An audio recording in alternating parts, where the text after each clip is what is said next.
अपने यहाँ एकाध विषय को पढ़ाते हैं, कोई फॉरेंसिक साइकोलॉजी पढ़ाते हैं, ज्यादातर साइकोलॉजी के विषय में पढ़ाते हैं। ये दुनिया की अनेक यूनिवर्सिटीज आज गुजरात की फॉरेंसिक साइंस यूनिवर्सिटी के साथ जुड़ने की दिशा में आगे आ रही है। उसी प्रकार से हम एक नए विषय को लेकर के आने वाले दिनों में काम करने के लिए चाहते हैं, और हम चाहते हैं कि वो सेंटर फॉर एक्सेलेंस के रूप में कैसे आगे आए।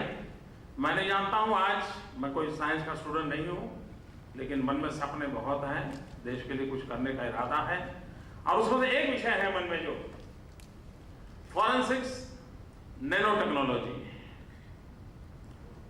ये फॉरेंसिक नैनो टेक्नोलॉजी अगर जिस रूप से, जितना छोटा मोटा मैं इधर उधर पढ़ता रहता हूं, मुझे अंदाज आ रहा है कि एक रिसर्च इंस्टीट्यूट के रूप में हम खड़े होते हैं, तो आज नक्सलवाद के कारण, आतंकवाद के कारण हमारे 20 साल के, 25 साल के, 30 साल के होनहार अफसर जवान शहीद हो जाते हैं। ये फॉरेंसिक नैनो टेक्नोलॉजी उनकी जीवन रक्षा की व्यवस्थाओं को खड़ा कर सकता है। कितना ही बड़ा हमला क्यों ना हो, उनके जीवन को सुरक्षित किया जा सकता है। आने वाले दिनों में फॉरेंसिक साइंस के माध्यम से, नैनो टेक्नोलॉजी के माध्यम से, नैनो पार्टिकल्स के माध्यम से नए बुलेट प्रूफ इंस्ट्रूमेंट बनने की संभावना है। बुलेट प्रूफ जैकेट बन सकते हैं, बुलेट प्रूफ कार्स बन सकती हैं, बुलेट प्रूफ सपोर्ट सिस्टम्स बन सकती हैं, जो इस प्रकार के आतंकवादियों के मंसूबों से हमारी इस होनहार पीढ़ी को बचा सकते हैं। वो देश के लिए, समाज के लिए निकले हैं घर से, उनके पास सुरक्षा के साधन नहीं, इसलिए वो मर जाए। ये तो गवारा नहीं हो सकता।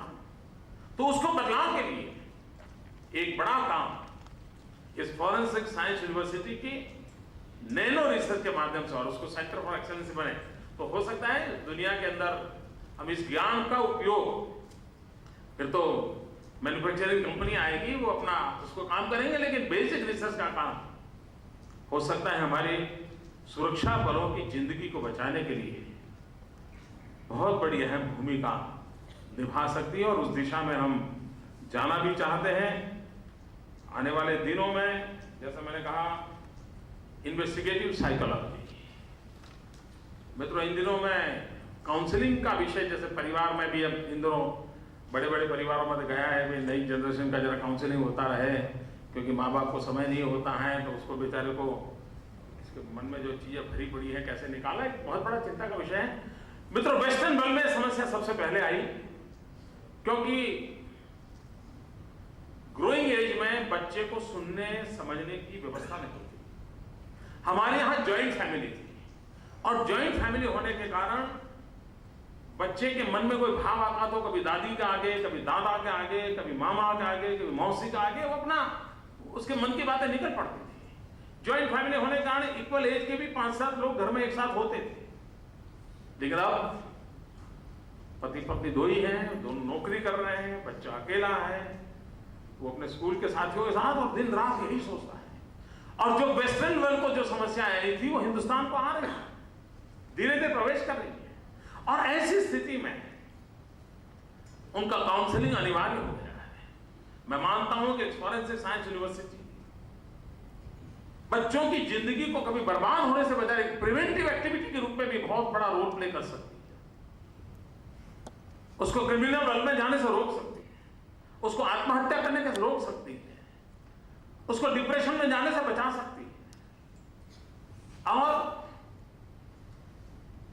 क्राइम की दुनिया को समझने वाले फॉरेंसिक साइकोलॉजिस्ट अगर इस काम को करेंगे, तो बहुत अधिक सटीक तरीके से कर सकते हैं, उसके सर्कल को, एनवायरमेंट को पहचान सकते हैं।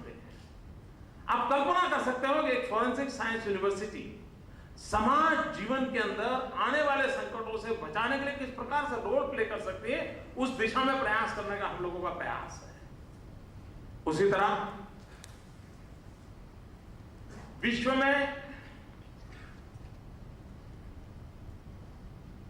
ह्यूमन रिसोर्स डेवलपमेंट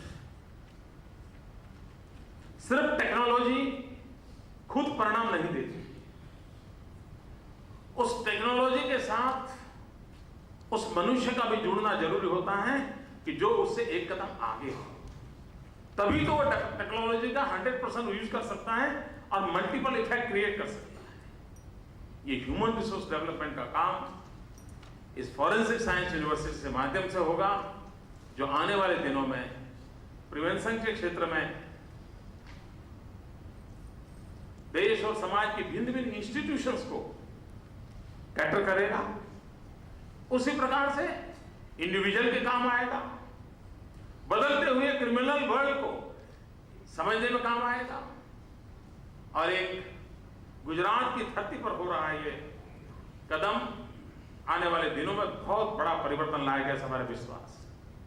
यहां यंग जनरेशन के लोग बैठे हैं, तो मैं और भी बताना चाहता हूं, हिंदुस्तान में सबसे पहली बार गुजरात ने एक इनिशिएटिव लिया है। अभी तक मैं कह रहा था दुनिया में पहला इनिशिएटिव हमारा फॉरेंसिक साइंस यूनिवर्सिटी, अब मैं कह रहा हूं हिंदुस्तान में हमारा पहला इनिशिएटिव, और वो है हमने रक्षा शक्ति यूनिवर्सिटी का इस बार असेंबली में बिल पारित किया। रक्षा के सिक्योरिटी की दुनिया में जो चाहना